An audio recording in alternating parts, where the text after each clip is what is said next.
안녕하십니까. 이번에는 이제 그 좌파들의 무속 프레임, 이런 데 가짜뉴스 괴담, 혹시 무민에 우리가 속아서는 안 된다. 좌파들의 그 무속 프레임 공격, 이게 상당히 국민들한테 파고들기 좋은 이런 주제다 보니까 이거 가지고 이게 전방위적으로요, 막 이게 공격을 하고 있습니다. 마치 이게 옛날에 우리 세월호나 박근혜 대통령 탄핵 때 한번 보세요. 세월호 때 박근혜 대통령이 이제 7시간 동안 구설했다. 박근혜 대통령이 구설했습니까? 그런데 그렇게 공격했잖아요. 심지어 이제 세월호 애들에게 인신공양을 했다. 이런 가짜뉴스까지 있었잖아요. 인신공양. 구설했다. 그 외에도 최서원 씨죠. 최서원 씨하고 이제 오방실 가지고 마치 미신, 무속 프레임에 빠진 것처럼 이런 식으로 온갖 가짜뉴스로 왜 이 무속 프레임에 빠뜨리는 게 좌파되는 데는 좋거든요. 좋아요. 이런 공격을 했잖아요. 근데요, 진짜 좌파들, 제가 이제 이재명이나 김건희, 김혜경, 이재명과 이제 김혜경이가 어떤 사람 만나서 점을 보고 이런 거 저도 들은 게 많은데요. 제가 자세하게 그걸 안 밝히겠습니다. 조국이나 정경심도 마찬가지예요. 자기들은 큰 선거하다 보면 안 갈까요? 자기들은? 근데 하여튼 우리 우파 쪽만 집중적으로 공약을 엄청나게 허위, 과장, 가짜뉴스로 엄청나게 뻥튀기를 하는 거죠. 침소봉대, 뻥튀기를. 대표적인 게 천공, 그 다음에 건진, 그 다음에 명태균, 그 다음에 최근에 겸 노상원 정보사령관 있잖아요. 옛날에 정보사령관. 이런 분들에게 다 들어서 무속 정권 아니냐, 이렇게 떠들고 있습니다. 여기에 우리가 쉽게 쏘면 안 돼요. 팩트하고요.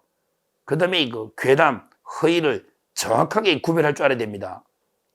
팩트와 그 다음에 괴담, 허위를 정확하게 구별할 줄 알아야 됩니다. 거기에 그냥 좌파들이 막 그냥 MBC나 JTBC 선전 매체가 막 떠들어대면 그걸 다 믿으면 바보 됩니다. 바보 돼요. 대표적으로 천공부터 한번 천공은 저도 공개적인 장소에서 한 2번 뵙고 인사도 한 적이 있는데요. 지금도 수염 딱 기르고 하얀 한복인가? 근데 천공이 처음에 어떻게 천공이 대통령 관사를 천공이 정했다. 이렇게 부성차이나 이렇게 떠들었잖아요. 근데 그때 온 사람이 누구죠?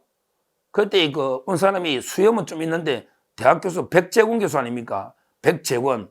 옛날에 관상도 많이 봐줬잖아요. 이재명이나 김혜경까지. 백재권 교수가 이제 왔는데 마치 천공이 와가지고 관사를 대통령에게 관제를 정했다.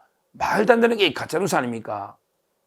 석유 시추를 해야 된다. 이것도 과학적으로 많이 노는데 이것도 천공이 방송에서 몇 년 전에 떠들면 다 천공이야. 이런 식으로 전부 가짜뉴스 아닙니까? 이런 걸 쏘고만 우리가 바보 된다 이 말이에요. 천공. 전부 뭐만 하면 천공. 방송에 왜 유튜브를 하니까. 그러니까 비슷한 걸 억지로 갖다 붙이는 거야.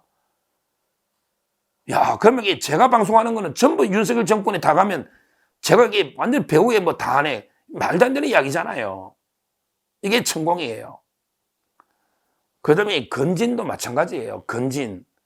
제가 네트워크 본부에 아마 대선 때 고문으로 있었나? 처음에 네트워크 본부에 좀 있었던 건 맞아요. 윤석열 캠프에 네트워크 본부에 고문이 있다가 뭐가 터지면서 그때 권영세 아마 본부장일 거예요. 바로 그 조직 자체를 해체시켜버렸잖아요. 진짜 만약에 건진이 엄청나게 역할을 했으면 어떻게 본부 자체를 해체를 시켜버리겠어요? 권영세 본부장이. 그러니까 이제 대선 이후에 결정적으로 건진이 한 게 없어요. 이번에 영장이 청구되고 기각돼 버렸잖아. 이번에 영장 청구된 것도 오래전에 공소시효가 지금 이게 한 달도 안 남은 이 말이 공수처가 정치하면 7년이거든요. 7년 전이면 이게 2017년이잖아. 문재인 때예요. 그때 뭐 어디 뭐 영천 군수인데 뭐 돈 1억 뭐 받은 거 돌려줬다 그러고 이거 가지고 이게 영장을 지금 코인 수사하다가 놓은 거 아닙니까? 근데 뭘 이게 건진이 직접 한 게 뭐가 있나요? 네트워크 본부의 고문 정도 대선되면 이게 얼마나 많은 사람들이 임명장 받은 고문도 100만 명 넘을 거예요. 100만 명도. 그래서 저는 대선 캠프 되면 이게 임명장 저는 안 받아. 임명장이 쓰레기야. 100만 명이 넘다니까 아무나 그냥 고문 뭐 다 위헌이야. 그게 뭐 대단한 게 아니에요. 그거 해치시켜버렸잖아. 이번에 검찰은 이게 뭘 그래 무리하게 기소해가 날짜나 돈 받은 방법 아무것도 특정이 안 되니까 영장 기각돼 버렸잖아. 개망신을 당한 거지 검찰이. 그게 2017년 일이요. 제 말은 이게 건진이 뭘 했다고 아무것도 드러난 건 없잖아요. 이런 좌파들의 공세에 놀아나면 안 된다 이 말이죠. 그리고 이제 세 번째 천공, 그다음에 건진, 세 번째 명태균 씨 문제에 대해서 한번 보자고요. 이것도 제가 보기에 이거 뭐 대통령은 이미 다 해명대가 대통령 이후에 전혀 이제 영향을 끼친 게 없으니까 큰 문제가 안 될 것 같고요. 오히려 이제 명태균 가지고 지금 좌파들 만나보면 패널을요. 전부 홍준표나 오세훈 시장이 명태균 때문에 대선 못 논다. 이렇게 괴담을 퍼뜨려요. 우리 우파의 유력 대선주자들의 명태균 때문에 이제 꼼짝을 못 할 거다. 이렇게 퍼뜨리고 있는데 여기에 우리가 쏘으면 안 됩니다. 제가 오세훈 시장이나 홍준표를 편들라는 게 아니고요. 제가 확인해 보니까 이게 엉터리. 대표적인 게 홍준표 시장은요. 누구냐면 최용휘라는 분이 있어요. 최용휘. 이 사람은 조은희 의원 있잖아요. 서초구의 조은희. 서초구 의원. 이게 명태균이 뭐 공천 준 것처럼 이게 전부 가짜거든요. 조은희 의원이 압도적으로 그때 경쟁력이 있었잖아요. 그리고 구청장 다 끝나고 국회의원 노는데 무슨 페널티가 있어요. 오히려 페널티 없는 걸 오히려 5% 역으로 차별받은 거지.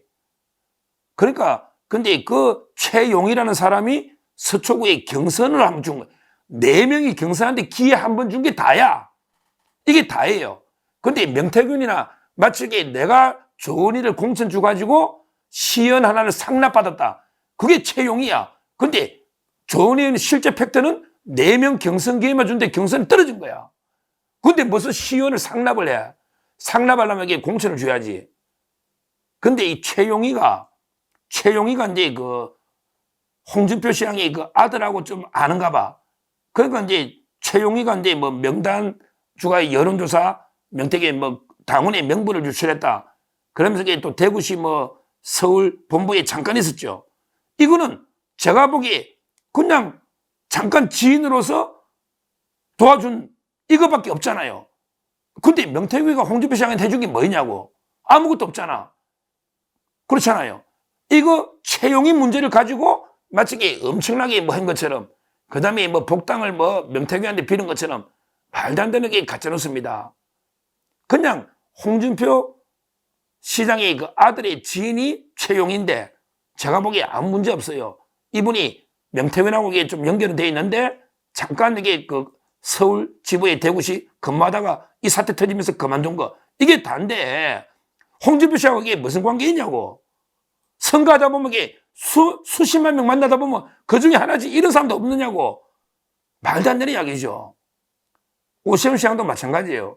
뭐 김한정 씨라고 뭐 오래된 마치 엄청난 후원회장처럼 그건 아니고 그냥 여러 시장이면 여러 후원자들 중에 한 사람이겠지. 근데 그분이 뭐 명태균한테 돈을 좀 준지 모르겠는데 하여튼 명태균의 접근도 그때 강철원 부시장이었거든 서울시. 접근을 차단 다 막아서 오세훈 시장은 전혀 모르는 이런 일이단 말이에요. 그러니까 실제 명태균하고 오세훈 시장이나 홍준표 아무 관계도 없다고 제가 볼 때는. 제가 직접 다 들은 것도 있고 다 체크해봤잖아.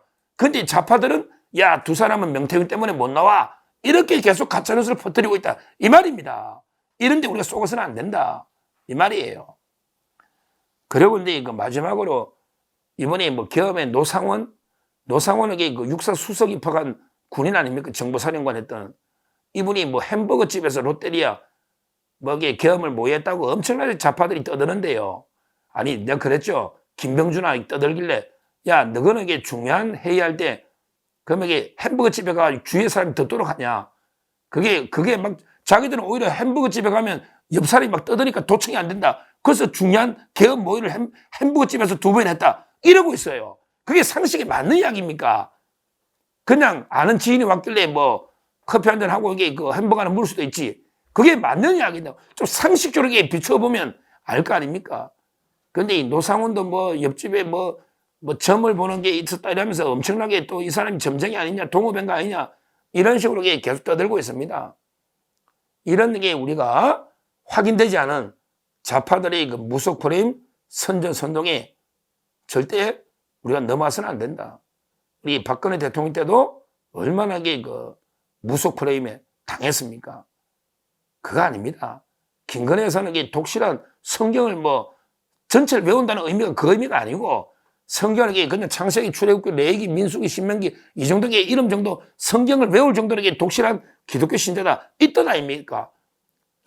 우리 윤석열 대통령이 이야기했잖아요. 독실한 기독교 신자다 이렇게 이야기했고 윤석열 대통령이 뭐 평생 검사하면서 뭐 무속 프레임에 뭘 있어요?